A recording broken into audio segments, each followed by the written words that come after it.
Person tackles you to the ground, wrapping you up, keeping nice and tight here, okay? So a lot of times from this position, whether we're doing jiu-jitsu, MMA, or whatever, MMA, guys will hold you here to pop up to hit you, okay? Jiu-jitsu, people are probably gonna be stalling here. There's a few things I like to do from here. So I'm looking to create some space. So if the guy keeps his head in the middle here, all right, I'm always gonna have my hand up here. I'm looking to pass it underneath. Even if I can't move my hips because the guy's strong, I'm at least gonna get to here. In an MMA situation, I know you can't punch me from here, I'm pretty safe. And there's gonna be a few things I'll show you that you can do from here. I'm looking to create space, and not here, because they're usually occupied with keeping their knees tight here. So I'm gonna look for the space between where his butt is and where his heel is.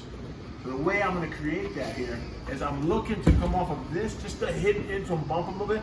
It's not to knock him off balance here. Okay, and I'm keeping my knees nice and tight. I don't want to leave any opportunity for him to jump over right now. And that's why my hands on top too, as a gauge where I can feel him. So when I go to bump him, if I feel him pushing back into me, I'm gonna go back and look for a minute there. See from his butt to his heel, there's a tiny bit of an opening, but I'm gonna be ready for it. So as I bump into him, he comes, look, I go to hook. And then I'm going to hook here. Okay, so remember, the whole idea here is to get to a position where I can kick him away and get up and get out. All right, or set myself up for maybe some submission opportunities. So even if he smashes me back down again, it's too late. And even if he sits on his butt again, I have good hooks here. But all I'm doing from here is I'm straightening my legs. I'm keeping my feet nice and dorsiflexed to straighten him out. Okay? A lot of opportunity now because a lot of things just opened up because I made him sprawl. Okay? One, I can come inside here. I can start to bridge him, look, coming underneath, catch. All right, if I wanted to.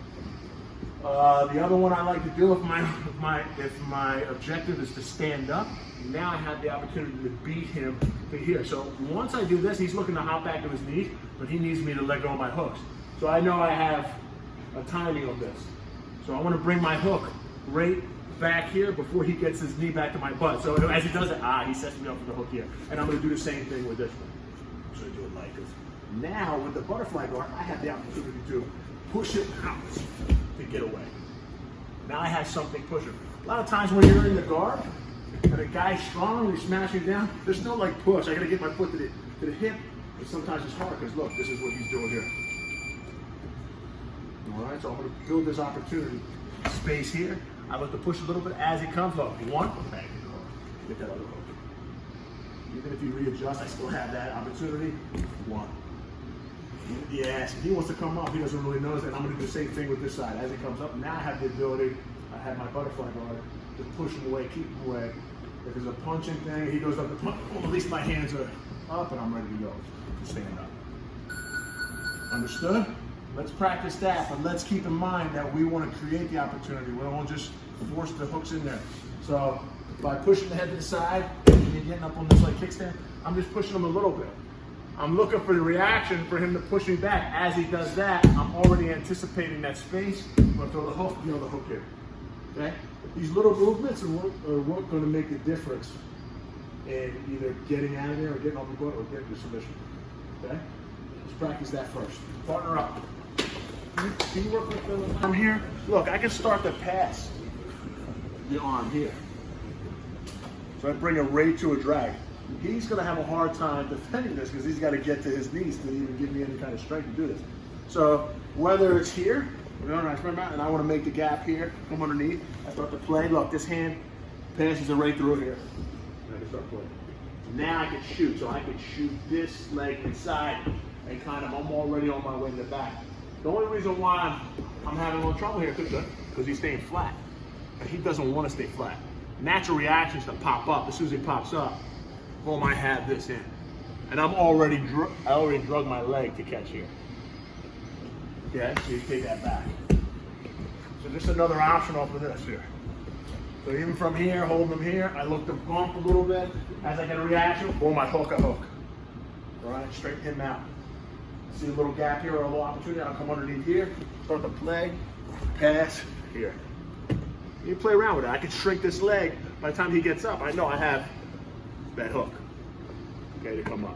A lot of times I come through here. I mean, there's a lot of different opportunities you get. You can even stand up just to take the back full 2 hooks if you want. All right, let's try that. Play around with it. So from here, pushing the guy's head underneath, get into this position. You're safe. Like I said, MMA, street, jiu-jitsu, safe here. Things to worry about, I pinch my knees because if I have to, I gotta bring my legs up. I don't want him hopping over. So now I'm gonna talk about angles. This is just another option. So I'm looking to, so if I'm going this way, the side of his head's on, I'm looking to scoot to just get my butt out a little bit. All right, this is gonna cause an angle that I can wrap and find my hand in front of the shoulder, okay?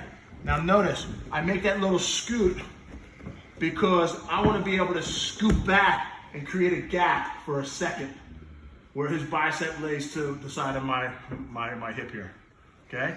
If I don't create that gap, or if I don't move out, and he's squeezing me and I get to here, I have no option to create that gap, all right? So these are where the little movements make sense.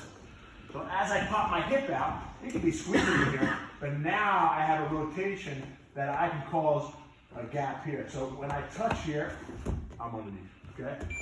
So once I come here, 1, I go 2, and look, I'm coming underneath and I'm waving here. Boom.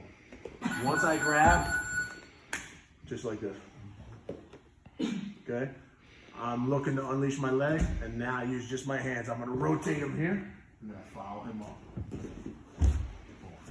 So it's a reversal. If you talk about jiu-jitsu, if you're not using your legs, you can't technically call it a sweep. All right, so we have to call this a reversal. Are you serious? I'm sorry, yeah. They should have points for reversals.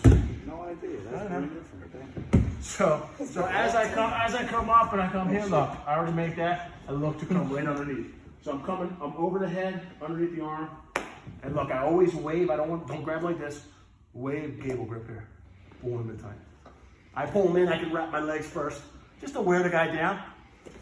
And then when you're ready, turn.